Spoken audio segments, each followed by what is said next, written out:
Hey everyone, this is a video series about how to become a good YouTuber. However, this isn't going to be like most video series that you find on the internet about how to become a good YouTuber.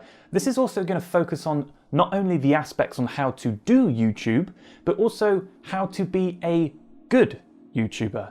This video is going to be massive, so I'm breaking it down into 3 parts. Part 1 is about the preparation stage, or the stuff that you do before you start making your videos. Part 2 is about how to do YouTube when you're actually doing it. And part 3 is about the after you are doing it for a little bit of time and you're thinking about what to do in the future type of thing. This series will also give you an insight as to what it's like to be a YouTuber behind the scenes, like in my perspective. So I'll give you real stories, real situations, and I'll talk about the things that most tutorials won't talk about, like the good stuff and the bad stuff about being a YouTuber. I have to make it clear though, that this video isn't about how to make subscribers or how to gain views. It's about how to be good at being a YouTuber. Now, before we get into everything, I want to talk about Patreon. My Patreon page is the reason that I make these videos. Also, the YouTube memberships are another reason that I'm able to continue making these videos. In a couple days, the Patreon supporters who are donating $7 or more will get access to the first podcast of the series, so be on the lookout for that.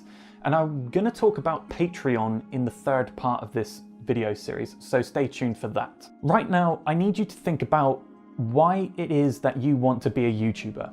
Like seriously, why do you want to be a YouTuber?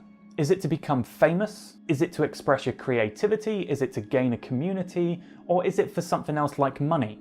Now, all of those reasons are valid, and it's completely fine if you just want to make money from YouTube. However, the reason you want to make YouTube videos has to be incredibly clear. So you need to not lie to yourself, because if you lie to yourself and say, oh, I want to build a community, when all you want to do is actually have money, then it creates this really weird dynamic in your videos. Because if you don't give yourself the legitimate reason as to why you are starting YouTube, then you're not giving yourself a clear target and therefore not a clear goal, and nothing that you can work towards your goal.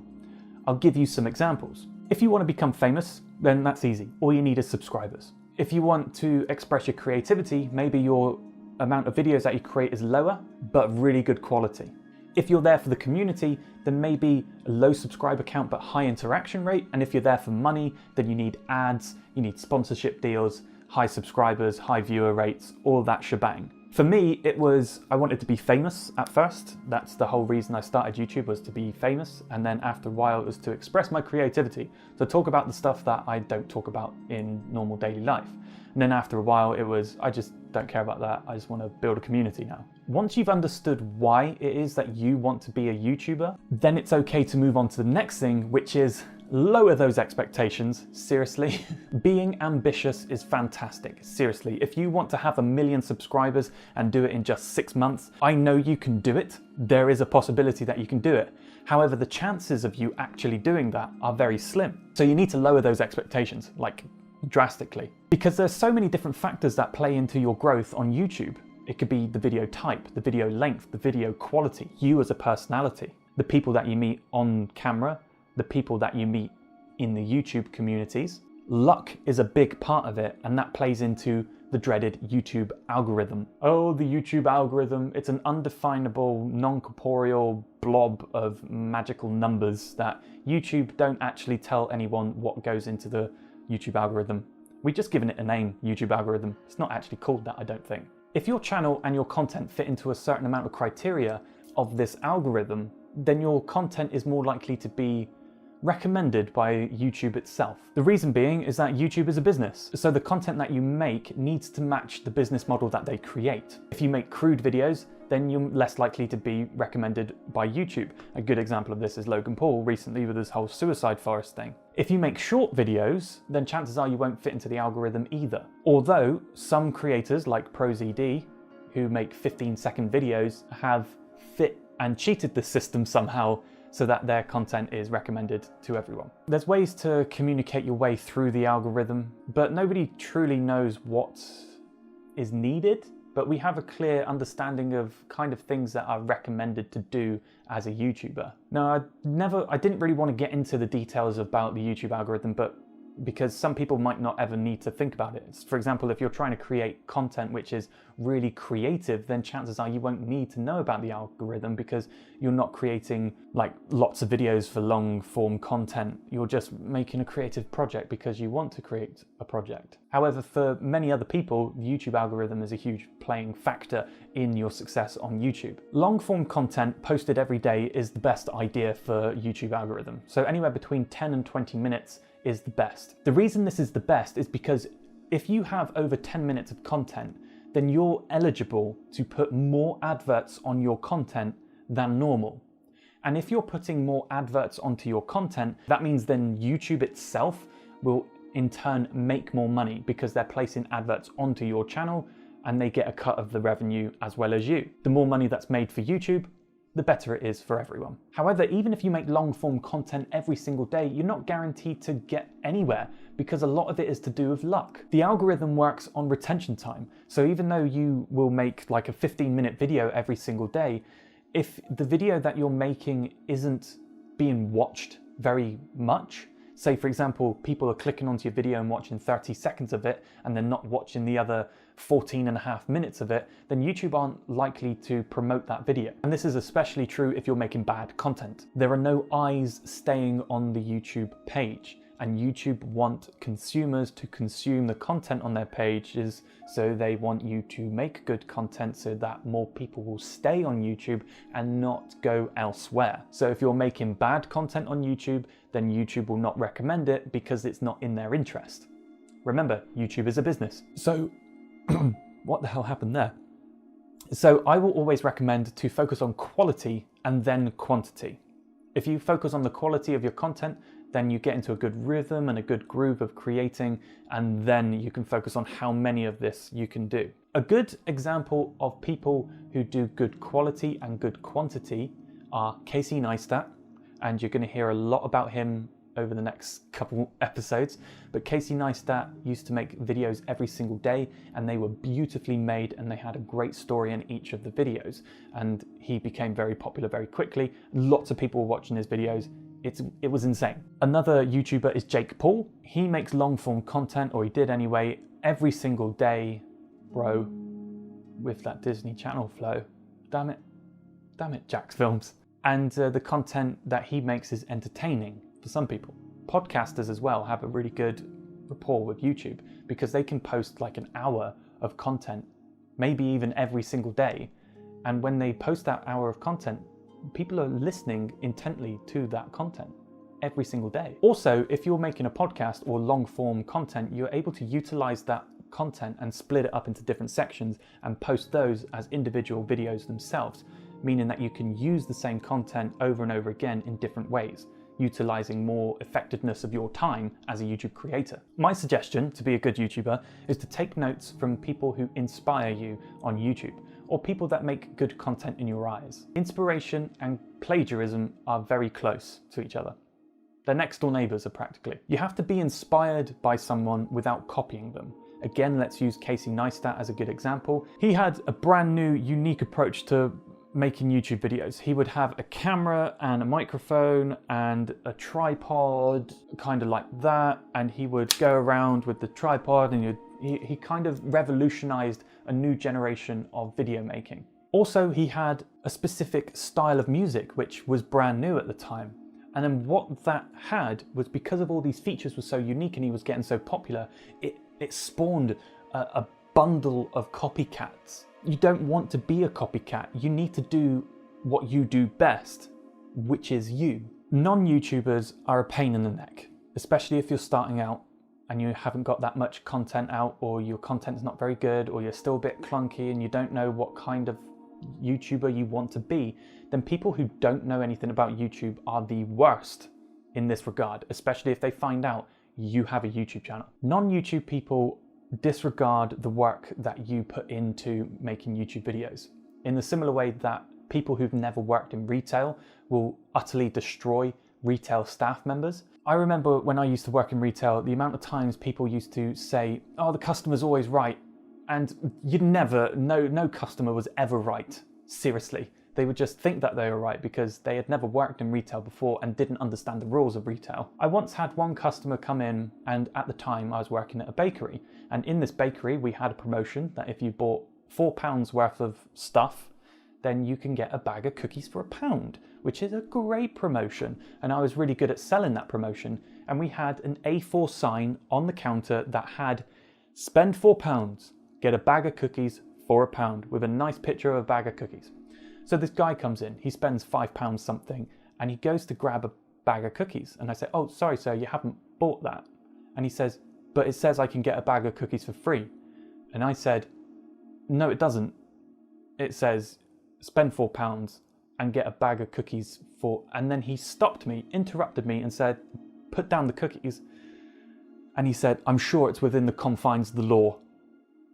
And I was like, yeah, it's written in black and white right here, sir. Spend £4, get a bag of cookies for... I'm sure it's within the confines of the law. Put the cookies back down and left in a strop. And I turned to my colleagues and I was like, what the hell was that? The hell just happened? What was I talking about? Oh yeah, so non-YouTubers will think about YouTubers in the same way that people who don't work in retail think about retail staff. It doesn't mean anything to them. So be prepared for the backlash that you receive from people.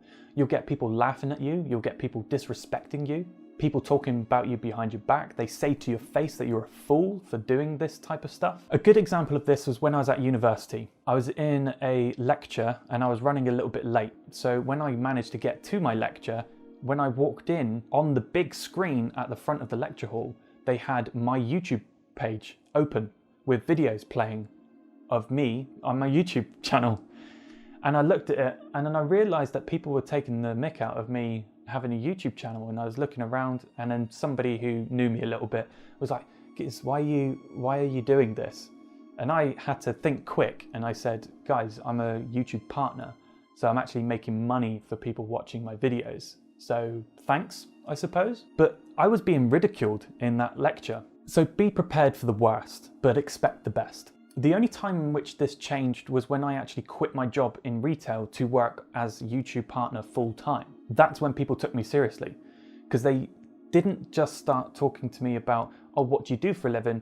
And I would say, I'm a YouTube partner. And they said, no, what do you do for a living? And I say, I'm a YouTube partner.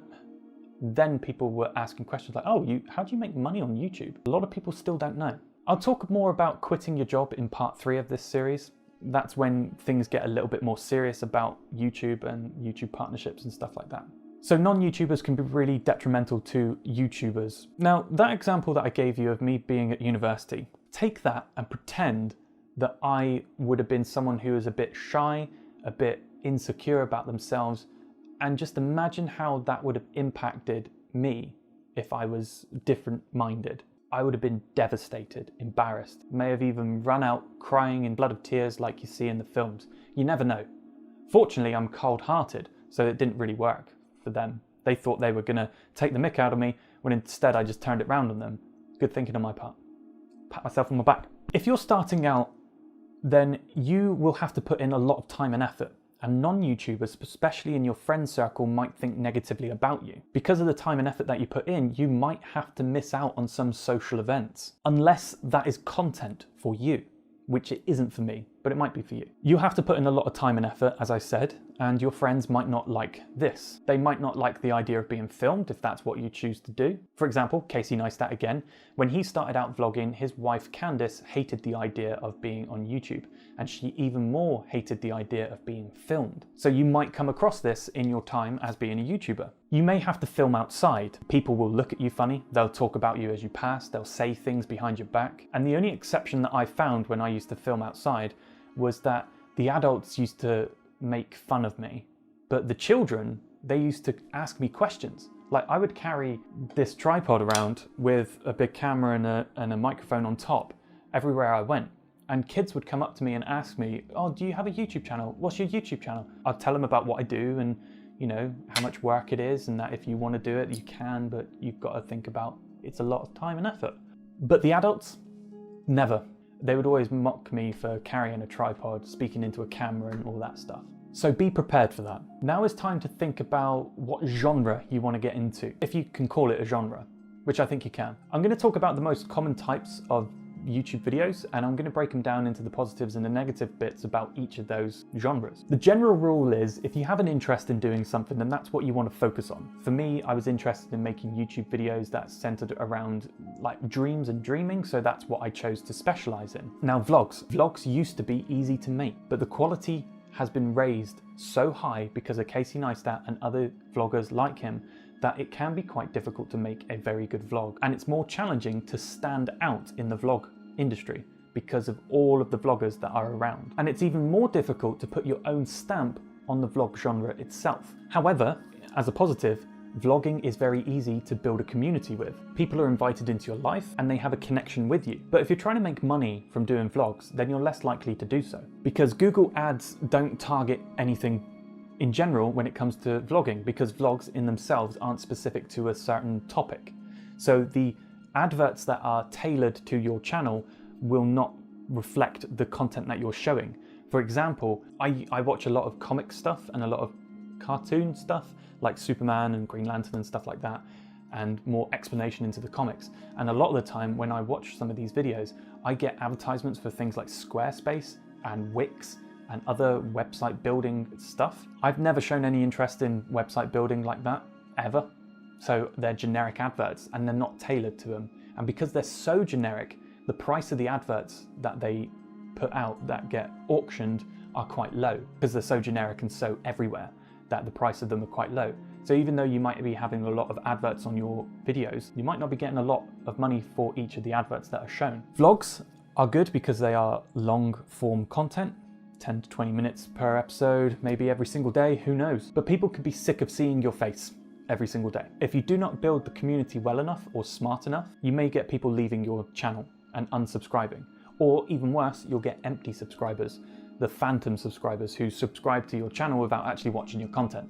That it's not very good subscribers, that type. Gaming. Gaming is a great genre to get into. It's easy to collaborate with other people, which means it's easier to get more subscribers overall. The adverts that are on the gaming videos are targeted towards gaming products and gaming equipment and gaming stuff in general. So they're very good targeting adverts. And because you show an interest in the things that you want to do on YouTube, you may already have the consoles and the games and the equipment needed to make gaming videos. PC, consoles, things like that. But the downside is that it can be very expensive. New games are quite expensive and you're going to need to get the new games in order to stay relevant. However, also, next generation consoles are very expensive. 4K upgrading is very expensive.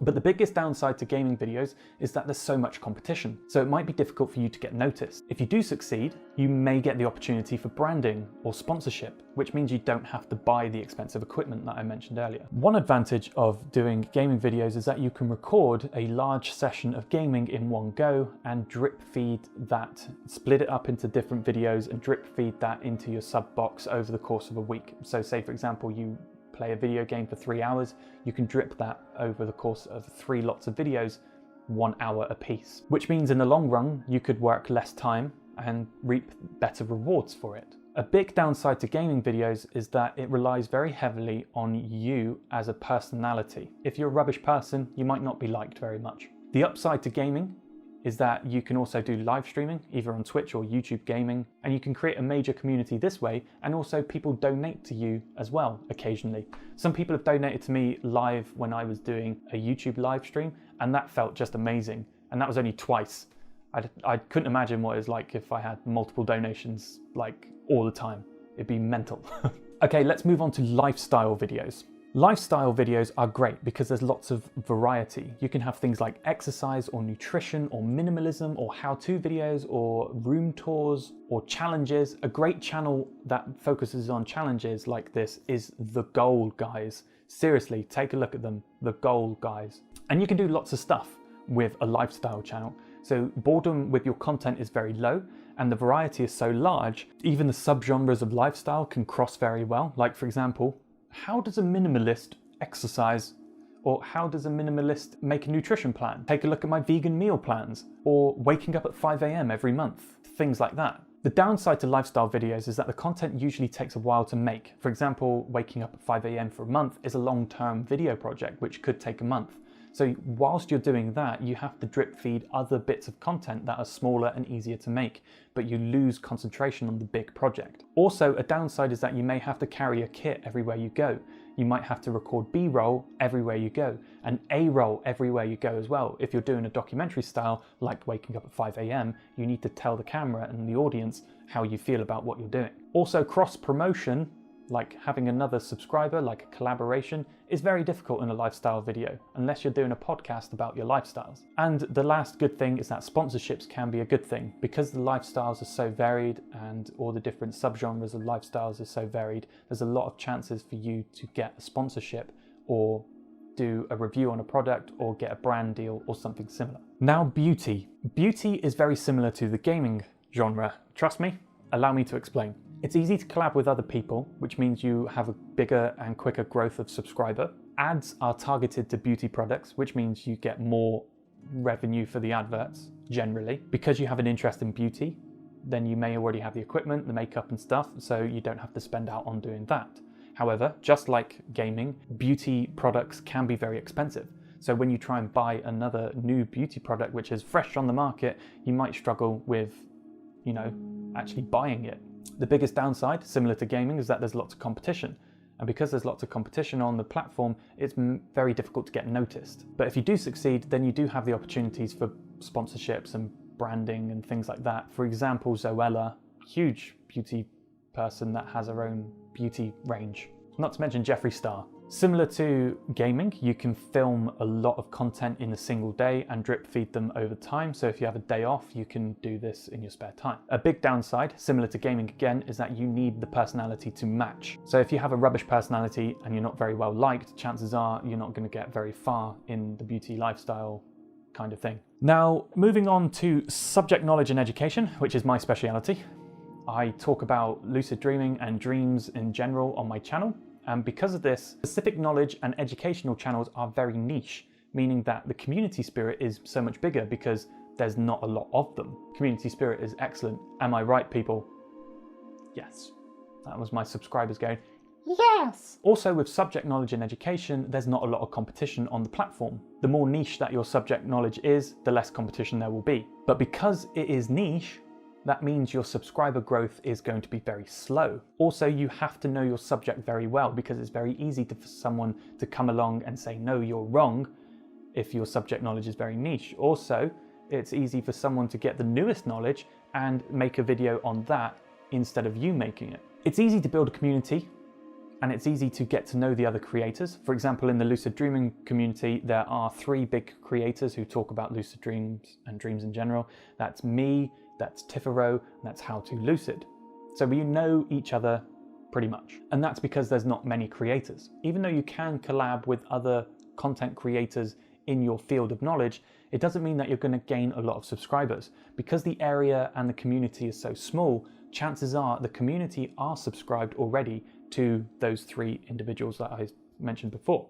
So if I was to do a collab with Tifero, it doesn't mean that I'm going to gain loads of subscribers because chances are a lot of our subscribers are shared subscribers. Depending on the area of expertise that you have, then the chances of you finding branding opportunities is very small. Also, personality is very key when it comes to this type of content, and making an interesting video is also key. Another downside is about the subject itself. I make content on dreams. I talk about weird stuff about lucid dreaming and dreams in general, which if somebody's watching that, they might not want to share that with their friends because they will look mental, pretty much. Moving on to music. Music is similar to gaming and beauty. It's a great genre to be in. It's very easy to collaborate with other people and the adverts are targeted to music related products. If you show an interest in music, chances are you already have what you need, a guitar and a singing voice. And again, like gaming and beauty, the biggest downfall is that there's so many different musicians on YouTube that it's difficult to stand out. You really have to be either very good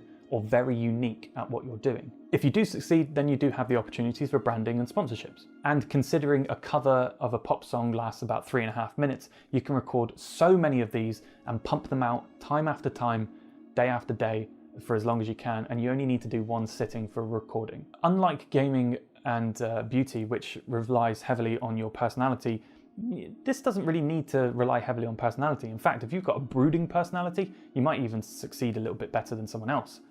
because it's all mysterious and dark. However, downsides actually to music is that if you are creating musical covers, they are protected by copyright, which means you have to say that you're doing a music cover when you're monetizing that video. If you're saying you're doing a music cover, then you will only get a very small portion of the revenue that you earn from each of the videos. However, that is where Patreon comes into play, which I will explain more in episode 3 of this series. If you do make originals, you might make a ton of money on the original content you create because of the replayability of music itself. People will listen to it over and over again if they want to. You can also link your album very easily, sell some albums, and you can make money that way. And if you're really successful, you can go on tour. Remember, Justin Bieber started on YouTube. Now that we've talked about that, I think it's time to move on to content plans, because once you've figured out what type of content you want to make and the reason behind why you want to make the content you want to make, then you need to make a content plan. So make a plan and stick to that plan. My best advice is to figure out how much time you can commit to making YouTube videos, and then figure out how many videos you can make out of that time. And always predict less than you think. You might think, oh, it will take me this amount of time to make a YouTube video. It won't. It will take you more time than you think. So take that down. If you think I can make 3 videos a week, maybe consider just doing 1 or 2 at a push and then build it up. So open up a Google spreadsheet and start planning your days. I use color coding and grading into different things so I know where I am and what I'm doing. Because I'm doing daily content, each day is filled out with a title. So I find a title, I work on a title, then I focus one day at a time on that title. I try and make 1 video every single day focused around that title, perhaps more than 1 video, depending on what kind of video it is. But you have to balance it with your work life, which I'll talk about more in a future episode of this series. Now, all you have to do is film it. That's it. Oh, what a long video. Thanks for watching. Seriously though, that was a long video, and I've got to record 2 more parts right now. So I'm gonna be sitting here for a long time. It's gonna be a hell of a series. I hope you get some insight into what it's like to be a YouTuber. And if you want to subscribe to stay tuned for a lot of this stuff, then please do. I appreciate it. I would like to say a big thank you to the Patreon supporters that I do have and the YouTube members as well. I wouldn't be able to continue doing content as well as I am without the help that you guys give me. If you're a Patreon supporter, I think next Monday is the first podcast you're going to receive as part of a Patreon exclusive if you're in that tier, and links below to the mini playlist of this series. And until tomorrow,